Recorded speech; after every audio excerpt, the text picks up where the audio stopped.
Welcome to the How to Be Awesome at Your Job podcast, the show where brilliant professionals share how to sharpen the universal skills required to flourish at work. Enjoy more career fun, wins, meaning, and money with your host, Pete Makaitis.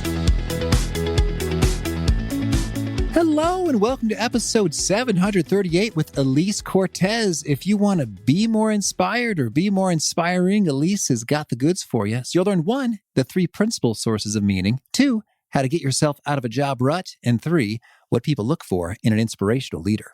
So if you want to check out the show notes or the transcript or the links to items we've referenced, please pay us a visit over at awesomeatyourjob.com/EP738.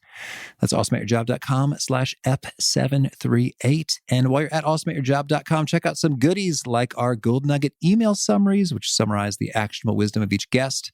They go right to your inbox. You can read them in about 2 or 3 minutes, and you unlock the whole archive of all 738 of these summary write-ups. That's called the Gold Nuggets. We got those and a bunch of other goodies for you over at awesomeatyourjob.com. So check them out. And here's Alise's story. Dr. Alise Cortez is the Chief Purpose Officer at Alise Cortez and Associates, a management consulting firm. She's also an inspirational speaker, social scientist, author, and the host of the Working on Purpose radio show. She's developed her expertise within the human capital and organizational excellence industry for over 20 years, and she's focused on helping companies, leaders, and individuals across the globe to live with gusto, meaning, and purpose. She's the author of Purpose Ignited, How Inspiring Leaders Unleash Passion and Elevate Cause, and the creator of Passionately Striving in Why, an anthology of women who persevere mightily to live their purpose. Big thanks to Alise for sharing her wisdom with us. A big thanks to our sponsors. Check them out. One sponsor to check out is Harvard Business Review. This brilliant magazine, published at hbr.org, is the leading destination for smart management thinking. Fun fact, HBR has been mentioned in 108 episodes of the show. That's because HBR has great stuff that comes up often. They've got explainer videos, podcasts, real-world case studies, and much more. I think of HBR each night that I put on my special orange glasses. Their article, Will Blue Light Glasses Improve Your Sleep?, revealed that those who wore them reported better sleep and a 7% improvement in work performance as compared to those who wore the sham glasses. So I cite HBR anytime anyone tells me that I look silly wearing them. Now, much of HBR's content is available for free when you sign up at their site. Subscriptions that get you unlimited content cost $10 a month. If you visit hbr.org/subscriptions and enter the promo code AWESOME, you can save 10% off of that subscription. Again, to save 10% off of your HBR subscription, go to www.hbr.org/subscriptions and enter the promo code AWESOME.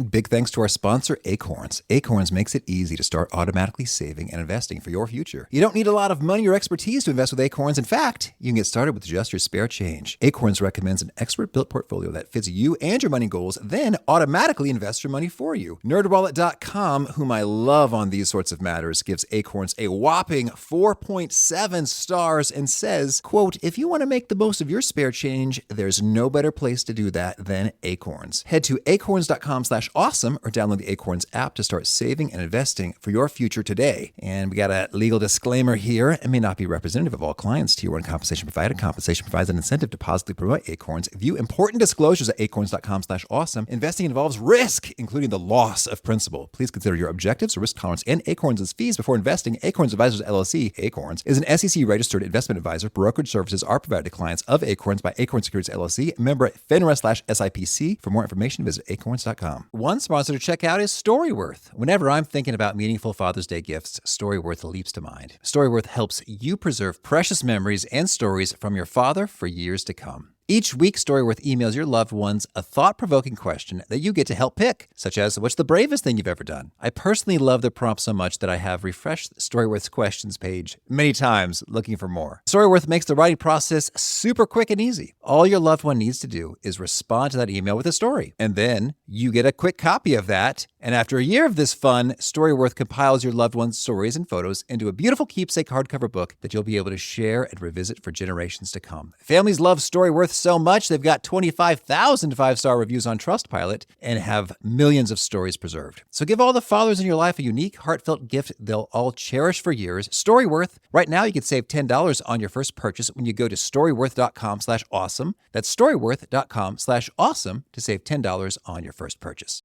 Now, here's Alise. Alise, welcome to How to Be Awesome at Your Job. Thanks, Pete. Thanks for having me. It's great to be on the other end of the mic. Well, I'm excited to be chatting with you and to hear about your wisdom when it comes to purpose and inspiration and fighting burnout.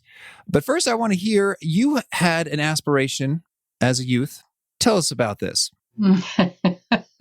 Yeah, let's just be thankful that things change and evolve over time and hopefully very quickly. So, Pete, when I was in my elementary school years, and I ask a lot of people this when I'm doing my interviews with them, what did they want to be when they were young, like in elementary school? And I had a very, very strong singular aspiration in the second grade to become a horse. Mm-hmm. And that was because my mother was married 5 times by the time she was 28. She finally found Mr. Right in her 5th marriage when I was in 2nd grade, and he moved us to this farm, and I had my own horse. He was my best friend. And I thought, wow, if a being can be that magnificent, I want to be one of those. So I literally, Pete, would go around. I had 2 younger siblings at the time. I would literally go around practicing being a horse. And so I'd get on all fours and I gave them rides on my back, and I practiced my whinny, and I was ready to be a horse. And my parents were, of course, horrified. I don't know how long it took me to outgrow that, but that was my first aspiration. It's interesting. They say, that's a great question, what you want to be when you were little in terms of what upon growing up. And there are often clues in that about your interests and passions and things. Tell me, were there some things about horses that connected to what you're doing now? What a thoughtful, beautiful question. As you ask me the question, I can connect the dots. No one's ever asked me that before. But yeah, there's something about, for me, horses are magnificent. They are elegant. They are elevated. They are graceful. And so the work that I do today, so much is about stewarding consciousness. That's so much of the work that I do. And yeah, so I'm stewarding individual lives, organizations upward and toward magnificence, toward elegance, toward something bigger and beautiful, more beautiful. So yeah, I think I can connect my fascination with horses to what I do now. Cool. All right. Well, so now let's chat a little bit about some purpose. You've got a new book, Purpose Ignited. What's the big idea here? Yeah, the big idea here is that each and every single one of us have the capacity and, frankly, the responsibility to be able to ignite that which is already within us in terms of our energy, our passion, our vitality. It's always there and available to us, but we lose it along the way in life as we go out and we get burnt out and we get overwhelmed, etc. But it's always there. And so the book really teaches us how to remain vigilant and develop it and exercise it on a daily basis, first as individuals and then as inspirational leaders. All right. Well, tell us, when it comes to, I'm thinking a little bit about if someone is listening and you're an individual and you are not yet having direct reports, but you are feeling your inspiration, motivation sagging and maybe burnout on the rise, what would you recommend are some of the top things they should do? Oh, yeah. I got this, Pete. I got this. Okay. So I haven't introduced myself as a management consultant specializing in meaning and purpose and an organizational logotherapist, but now is the time to do so. So when it comes to logotherapy, what that really speaks to is healing and vitality through meaning. And I don't think you can go a day without hearing about purpose and meaning, but what the heck are they? Right. And so, and how do we actually get to them? So as a logotherapist, a lot of the work that I'm doing is helping people to access meaning in their lives and their work, because when they do so, that is their ultimate turn-on mechanism, their ultimate energy source, essentially. That's what logotherapy teaches, and that's what I embrace. So what I would say is, I'll share with you, there are 3 principal sources of meaning according to logotherapy. And when we can each access those and learn to presence them in the moment to moments of our lives, the more energy that we have and the more irresistible we become to other people. So I'll share with those really quick, but before I do you want me to speak just to the individual piece, or do you want me to speak to this model first? Well, yeah, let's hear about the individual and then the model. Okay, so let's go back to the from an individualistic vantage point. We each and every one of us have access to this notion of meaning in the everyday moments of our life and across our lives. And yet it's up to us to be able to find that. And the more meaning we can find in our lives, the more lifted we are, the more energetic we are, and frankly, the more irresistible we are to other people. So what does that speak to? How do we translate that to the world of work? As individuals, one, when we really understand what it is that lights us up, what do we love? we can opt into those opportunities and let anything else go that doesn't actually fit that path or that pattern, if you will. And then two, when we are leading other people or we want to lead other people, even if we've never done that before, when we're so up to something that turns us on and lights us up and we're passionate about, that is what is irresistible to others. In fact, what we've learned in the leadership space, Pete, is that, there's all different kinds of ways that leadership has been thought about, categorized, and tried to develop over the years. But where we come to with a lot of common ground with thought leaders in the same space is the one thing that we really need is inspiration. We need inspirational leaders who actually show us the possibility of something much bigger than ourselves, that makes us feel like we're part of something much bigger than ourselves and that we belong to that, and helps us grow into the best version of ourselves. So individually, what we really need is that path to meaning to steward us toward that higher being in ourselves. Mm-hmm. Cool. All right. Well, so then I'm curious if we're doing our own introspection and we want to tap into that ultimate energy source and get some more of that, how do we come to get a great understanding of what really lights us up? Yeah. Okay. So then I want to get into the model then. So according to logotherapy, there's three principal sources of meaning. And so the first one is creative, and that is what we give of ourselves to the world, that we can uniquely give of ourselves to the world. And I translate that word to passion. Mm-hmm. So what is it that you can't not do in the world? That if nobody was looking and nobody paid you, what would you do? Right? That's the stuff. And it's always the thing that you put yourself into. So for me, just as an example, one of the things for me is I have to go find someone on a daily basis that I can uplift. So even if it's in the grocery store, even if it's walking down the sidewalk, I look for someone that I can say something kind about, not because I want something, Pete, but because when I do that, the act of giving that unique message from me to them lifts me. And that's the energy source back that I'm talking about. So the more that we, one, know what our passions are, and two, exercise them, the more energy we get. So when I'm out speaking to audiences, Pete, and I ask people that question, and I ask an audience of 100 people, 500 people, 1,000 people, what are you passionate about? Guess, Pete, what the number one response is. Helping people? Yeah, I'll get that as a little response here and there. Some people will say families, people will say travel. But the universal response, more in common, is I don't know. Okay. It was so funny. I don't know. I was about to say, I don't know because I didn't know. Yeah, right, exactly. But I thought, I'm going to give her a good guess. Let's see. Let me find something. I was like, wine, coffee, travel. Right. Let's go with helping people. but those, again, are not really passion because those are just things you enjoy. You're not putting yourself into them unless you're like, savoring the moment and letting, the juices run down your chin as you drink that coffee or drink that wine or whatever. So passion is your first source of meaning. The second source is experiential. And this is what the world gives you in the way of encounters and experiences. And I translate that to inspiration.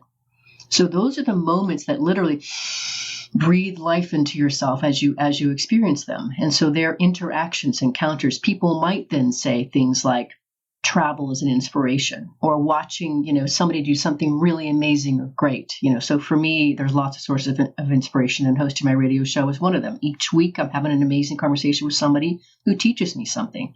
So that breathes something into me. And then the third source of meaning is attitudinal.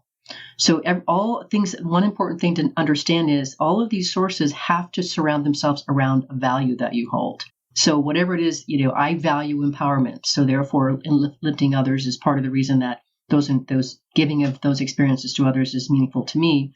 I value learning and growth. So hosting the radio show is why that works for me as an inspiration. So the attitudinal is that becomes a source of meaning especially when you face an encounter or fate in life that you cannot control, but you turn that into the ability to recognize it as an achievement. But for the way that you allow yourself to put an attitude toward it or your mindset. So, the one thing that we always have control over, Pete, no matter what, is the attitude that we take against whatever circumstances life puts forth through us. Mm-hmm. And it is that which we have control, and that is our brand. So whether you're an optimist or whether you're somebody that say, oh, woe is me, I'm a victim, all that's true because your mind told you that. So you have an opportunity to be able to architect that mindset. And for me, it's all about, what will you do with your one precious life? You have just one of them. What you're going to do. I just watched, by the way, last night, 14 Peaks. If that is not inspirational and doesn't teach you the sheer power of mindset, I do not know what does. Have you seen it? I've not. Oh, it's incredible. It's about a Nepalese man who finds a team against all odds, and he summits the 14 tallest mountains over 8,000 meters. Is it meters? In less than 7 weeks. Yeah, wow. It's amazing. It's truly amazing. Less than a week rest between each. It's like phenomenal. But that, Pete, is the power of the human spirit, right? And when you convince yourself and you have that kind of a mindset powering your sales, there's nothing you really can't do. That's cool. That's cool. So we got the 3 categories: the creative, the experiential, and the attitudinal. What discovery process or key introspection questions might you recommend we engage in to really zero in on a clear bullseye for these pieces for us individually? Yeah, great question. And by the way, you have a great voice, Pete. Oh, thank you. You're welcome. So first, the creative, right? I mean, I can tell you that so many people have let their passions go over the years as they became, quote, in air quotes, an adult. So there were things that you loved when you were a kid or in your earlier years, and you let them go because, you didn't have time anymore, you were working, whatever. Or there's additional new ones that have come along that you haven't given time over to because you're busy with other adult matters. And so, really finding those things that literally light you up when you do them, and pay attention. Ask your friends, ask your family, what do you think that I love? They'll tell you. They'll know. You're just the only one that forgot. So first, giving space in your life for those things, even if it's only 15 minutes a day or sometime per week. So because it's the act of giving yourself over to those passions that gives you that vital energy back. On the experiential front, I actually had somebody in my workshop last week ask me this very same question. She knew what her passion was. It was totally giving herself over into her children, but she didn't know how to identify an inspiration. And I said, well, I think that's a matter of paying attention to look around you. For a lot of people, it's nature, it's beautiful music, it's art, it's being or hearing about phenomenal stories. Like for me, I think Nelson Mandela is one of the most inspirational human beings I've ever known about. That he could devote his whole life to this idea of, exercising apartheid is just amazing to me, right? So if you look around, there's so much to be inspired by. It just takes, what do you value? Do you value, eradicating world hunger? Do you care about climate change? Do you care about economic improvement in your backyard? When you go looking for the things that you value, and then you go see who's doing something about those things or what's doing something about those things, I can guarantee you will find some kind of inspiration in that front. On the attitudinal space, first and most importantly, examine what is governing you today. But, when you think about how you make decisions and what goes through your mind throughout the day, if you could just, one thing that people do, Pete, is they'll set like a timer every hour or every 2 hours, and just in that moment, just quickly record what was on their mind. And then you can start to see the pattern of what actually shows up in your mind throughout the day. Oh man, I'm constantly thinking about how bad my life is, or I'm doing this wrong, or whatever it is, right? So when you get a handle on what is that governing pattern of what guides your life in your thoughts, because most of the time that we're on autopilot for that. We don't even know what's in our mindset. So you have to bring it to your awareness.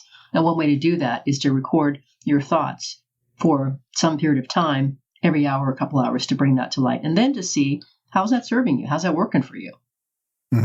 Cool. All right. Well, could you maybe tie this together with a story of someone who was feeling low on the inspiration, and then they did some discovery around these points and had a transformation? Yeah, I was thinking about that. I didn't know if you were going to ask me about a story, but I thought, gosh, I want to bring this home. So my PhD is in human development, and I studied meaning in work and identity when I was doing my research. And then several years later, I decided to expand that postdoc research into something much bigger, and I interviewed 115 men and women across 20 different professions about their experience of work and how their person was related to it. And I found these 15 modes of engagement. And I was getting toward the end of the data collection, Pete, and I'm like at 110 people, I want 115, and I needed another chef as one of my categories. And I found somebody who had been referred to me, called him up. I said, hey, I'm doing this research. It's about meaning in work and identity. He goes, oh, Alise, you don't want to interview me. I hate my job. And I'm like, I definitely want to talk to you because I'm trying to understand the full spectrum of experience. Please, can we talk? So we scheduled the in-person 90-minute interview at his restaurant. And I came one evening at like 6 o'clock, and we had dinner together at this restaurant, and I interviewed him.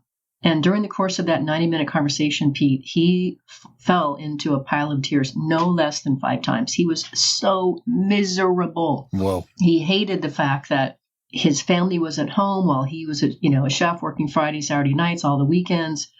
And they were living while he was working. He felt like he was trapped in his job. He made a lot of money. And he said, I'm beholden to this because I have to pay my ex-wife all this alimony. My boss is a jerk. He yells at me every day. I walk on eggshells. I don't get to serve the menu I want. I got to do what they do. He just was so miserable. So I finished collecting all this data. It was 2,800 pages. I go and analyze all this data, and I come up with these 15 modes of engagement, all the way from transcendental connection, which is the highest, most fulfilled, to living your purpose, and all the way down to number 15, which is existential crisis, which is where I found him to be. So part of my research design involved sharing with each of my participants, here's what I came up with, here's how I came up with the results, here are the 15 modes of engagement, here's the one that I think you were exhibiting when we interviewed, do you agree? And since I've interviewed you, do you think you've changed modes and to which one? So Pete, the day I schedule the conversation with this guy, his pseudonym is McKinney, I am not looking forward to this conversation. Who wants to tell somebody they're in existential crisis? Looks like you're the worst. You're in a real tight spot. Yeah.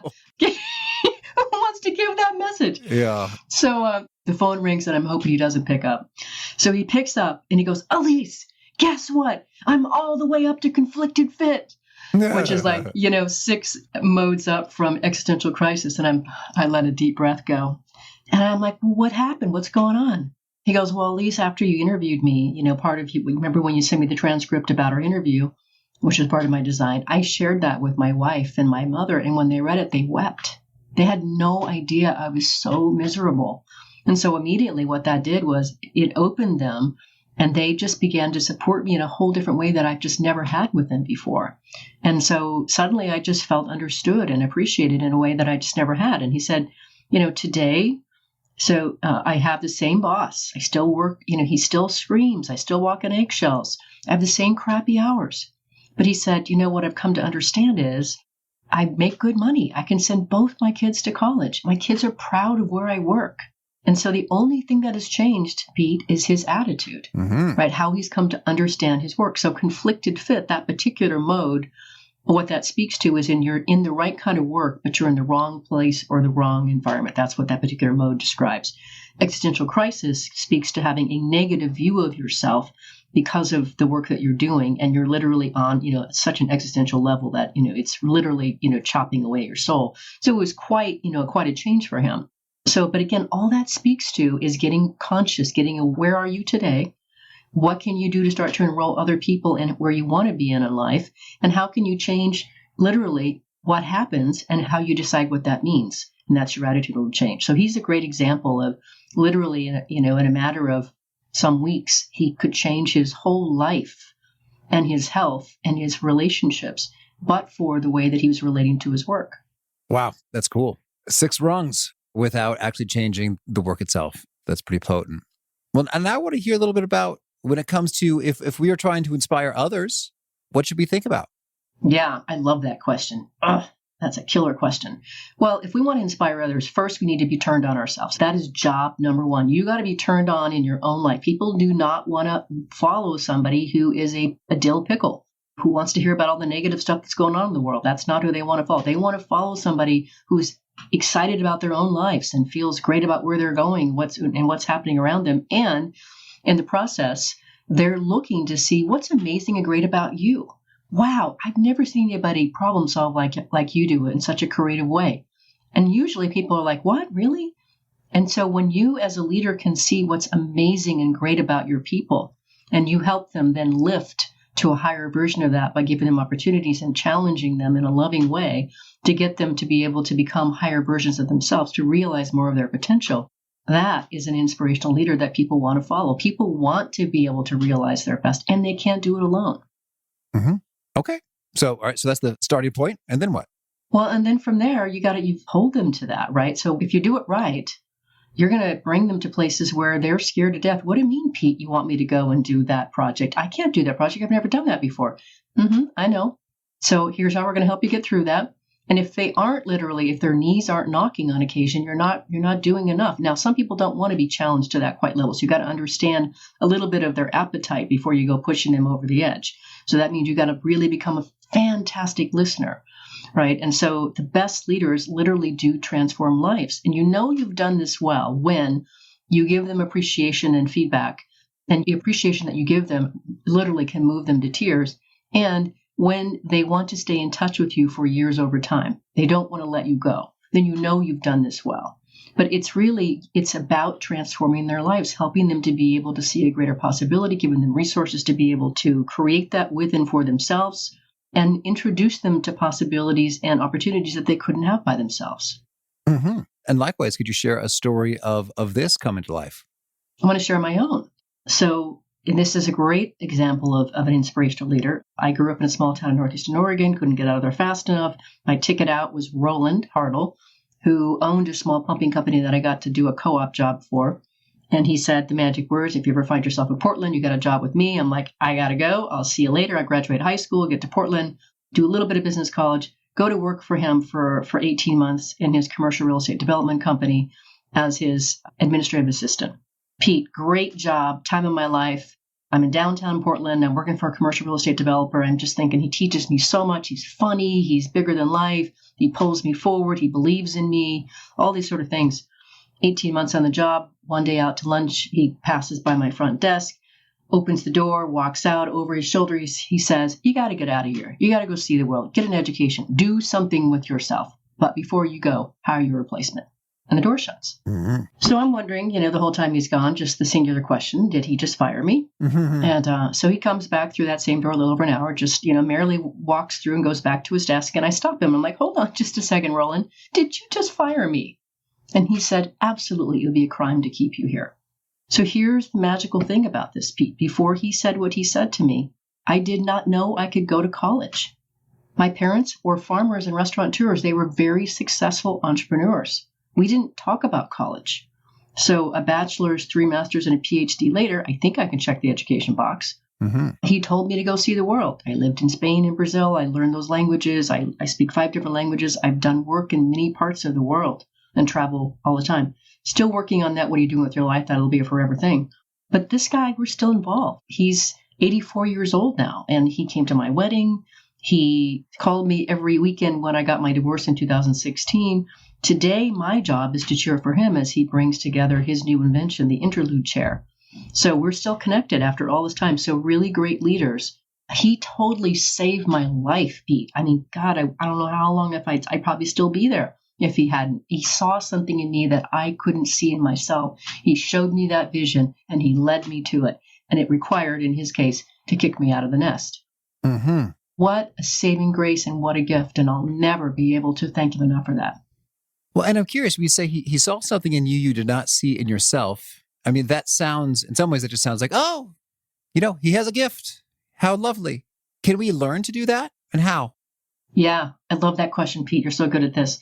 Yeah, we sure can. I use this phrase, go looking for your people.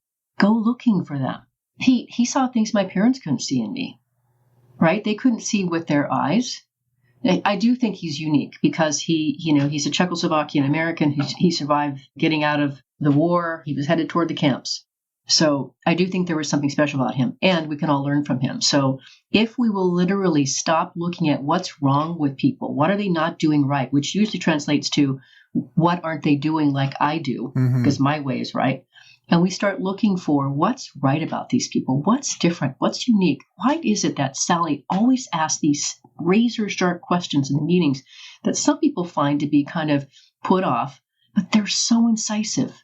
What can we do with that? Right? Go looking for the gem in every one that we have in our group, in our team, and talk with them about, where's your life going, et cetera. What do you want to do? Do you know that you have this amazing gift to be able to really understand and make explicit that which others can't see? Do you know that? Most of the type of people don't know that. So when leaders can go looking for what's really right and different and special about their people and help them, 1, become aware of that, and then 2, if they're interested, steward that, develop that, learn to apply it. That's an amazing gift. That's an amazing gift to people. Lovely. Well, tell me, Alise, anything else you want to make sure to mention before we shift gears and hear about some of your favorite things? I guess I will always emphasize the point of we really do just have one precious life as far as we know, right? And really, it's an opportunity. It's your responsibility to do what you want in that. And it takes energy to do that. And it's right there. Logotherapy teaches us that being able to find the meaning in the moments is the easiest, cheapest thing that you can do to be able to steward that journey in an energizing, invigorating, vitalizing way. And it's right there for you. All right. Well, now could you share with us a favorite book? It's not a book, but it's a story. It's called The Beast in the Jungle. Do you know it? Mm-mm. I forget who the author is. I'm sure one of our listeners will remind us. I read it when I was in my late teens, and it was so powerful for me, right? This is the power of writing and the power of stories, right? But the essence of it, Pete, is that the author, the narrator, is talking about this awful thing is going to happen to him in his life, and he knows it, and so he avoids all these relationships, and also that there's something really, really special that's awaiting for him too. There's something awful and something special, and he spends his whole life, protecting himself, but he makes this friendship with this woman, and she totally buys into his vision of himself, and they become lifelong friends. And at the end of this thing, we discover that their relationship was really, it's hinted anyway, that their relationship was the beast in the jungle the whole time. It was the thing that he was afraid of, and it was also his best gift. And it just reminded me so much of how much we can lose in life when we're not open to the experience of life unfolding, and that we don't trust the magic of the moments that are right here in front of us all the time. So it was such a profound book for me, and it's something I've never been able to forget. Mm-hmm. And is there a key nugget you share that really seems to connect and resonate with folks? They quote it back to you often. What people generally say about me is I'm energy and I'm inspiring. People remember what will you do with your one precious life? People remember that you have it within you to do that which you want. Those are some of the major takeaways that people get from when I speak. Mm-hmm. And if folks want to learn more or get in touch, where would you point them? Well, my principal website is the easiest, AliseCortez.com. That's the easiest. Okay.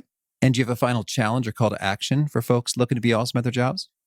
Yeah. Get really flippin' clear about what you're passionate about. And do that. Do that like to the hilt. That is your one opportunity to distinguish yourself. And in so doing, you will totally energize and light yourself up. All right. Alise, this has been a treat. I wish you much purpose and inspiration.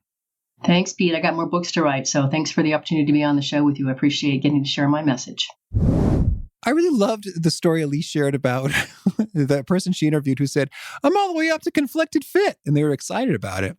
And what I loved about that is the enthusiasm associated with making progress. It's not all of a sudden, oh, I've discovered my passion. Oh, I'm super inspired in one great grand jolt. Eureka, I have it. But rather step by step. Okay, what am I into? What are the interests, the attitudes, the values? What's going on? What's lighting me up? What's inspiring me? What are other people noticing me? And then sort of building and getting an ever closer match over time is often how these things go, as a bit by bit, as opposed to sudden lightning bolt. And so getting up to conflicted fit is indeed progress worth celebrating. Again, the show notes, the transcript, the links as we've referenced are over at awesomeatyourjob.com/EP738. Hope to catch you next time, and peace. Thanks for listening. To get the most out of the show, we recommend 2 key things. First, check out the extra resources at awesomeatyourjob.com. You can find this episode's transcript and links, as well as the perfect episode for your situation. You can search the full text transcripts of hundreds of episodes or explore episodes tagged by topic and competency covered. Second, subscribe to the podcast and get future episodes automatically. You can subscribe by telling Siri and several other smartphones and speakers, subscribe to the How to Be Awesome at Your Job podcast, or by tapping subscribe in your podcast player of choice. If you'd like some extra help figuring out podcasts and how subscriptions work, visit awesomeatyourjob.com/subscribe for guidance. Hope to catch you on the next episode of How to Be Awesome at Your Job.